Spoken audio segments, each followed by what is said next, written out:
ମା ଅନ୍ଧାରୀ ସଂକୀର୍ତ୍ତନ ମଣ୍ଡଳୀ ଦ୍ୱାରା 24 ପ୍ରହର ନାମଯଜ୍ଞ।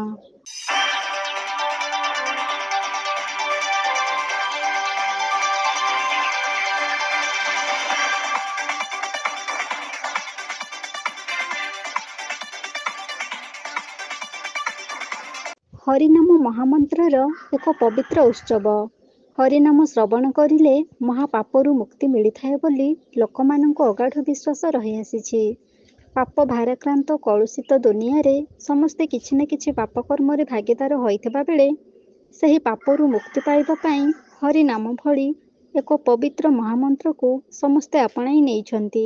ଯାହାଫଳରେ ହରିନାମର ଅଖଣ୍ଡ ନାମଯଜ୍ଞ ଯେଉଁଠି ହେଉଥାଉ ନା କାହିଁକି ସେଠାରେ ପ୍ରବଳ ଲୋକଗହଳି ଦେଖିବାକୁ ମିଳିଥାଏ।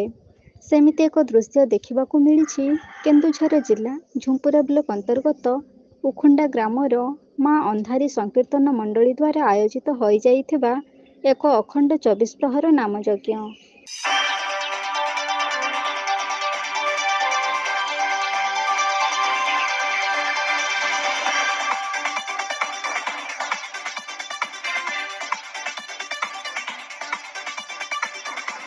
ଏଠାରେ ଖୁବ୍ ମହାସମାରୋହରେ ଆୟୋଜିତ ହୋଇଯାଇଛି ଅଖଣ୍ଡ 24 ପ୍ରହର ନାମଯଜ୍ଞ।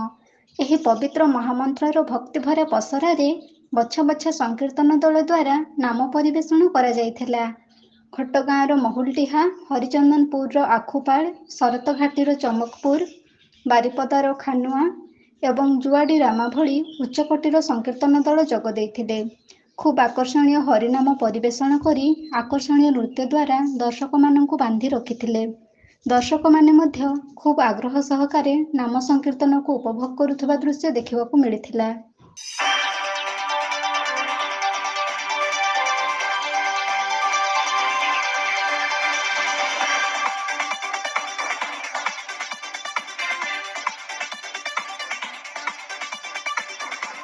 ଉଖୁଣ୍ଡାର ଏହି ପବିତ୍ର 24 ପ୍ରହର ନାମଯଜ୍ଞରେ ପାଟଣା ନିର୍ବାଚନ ମଣ୍ଡଳୀର ବିଧାୟକ ଅଖିଳ ଚନ୍ଦ୍ର ନାୟକ ଯୋଗଦେଇ ଯଜ୍ଞ କମିଟିକୁ ଉତ୍ସାହିତ କରିଥିଲେ। ଏହି 24 ପ୍ରହର ନାମଯଜ୍ଞରେ ବିଶେଷ ଆକର୍ଷଣ ରହିଥିଲା ଓଡ଼ିଆ ଜାତିର ରୀତିନୀତି ଓ ପରମ୍ପରାକୁ ନେଇ ଝିଅ ବାହାଘର ଏବଂ ବିଦାୟ ବେଳର ଦୃଶ୍ୟ। ଅଭିଜ୍ଞ ସଂକୀର୍ତ୍ତନ ଦଳ ଆଖୁପାଳ ଦ୍ୱାରା ଖୁବ୍ ସୁନ୍ଦର ଭାବରେ ଜୀଅନ୍ତା ରୂପ ଦେଇ ପ୍ରଦର୍ଶିତ କରିଥିବା ଏହି ନିଆରା କାର୍ଯ୍ୟକ୍ରମ ଦର୍ଶକମାନଙ୍କୁ ଖୁବ୍ ମନୋରଞ୍ଜନ ଦେଇଥିଲା।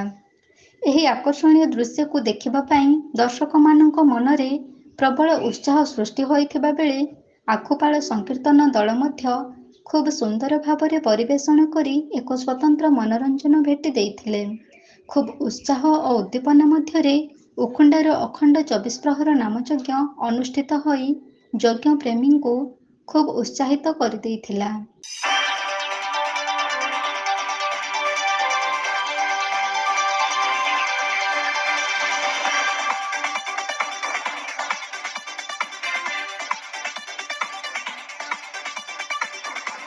କେନ୍ଦୁଝରରୁ ଦେବାନନ୍ଦ ମହାନ୍ତଙ୍କ ରିପୋର୍ଟ, এবি ନ୍ୟୁଜ୍।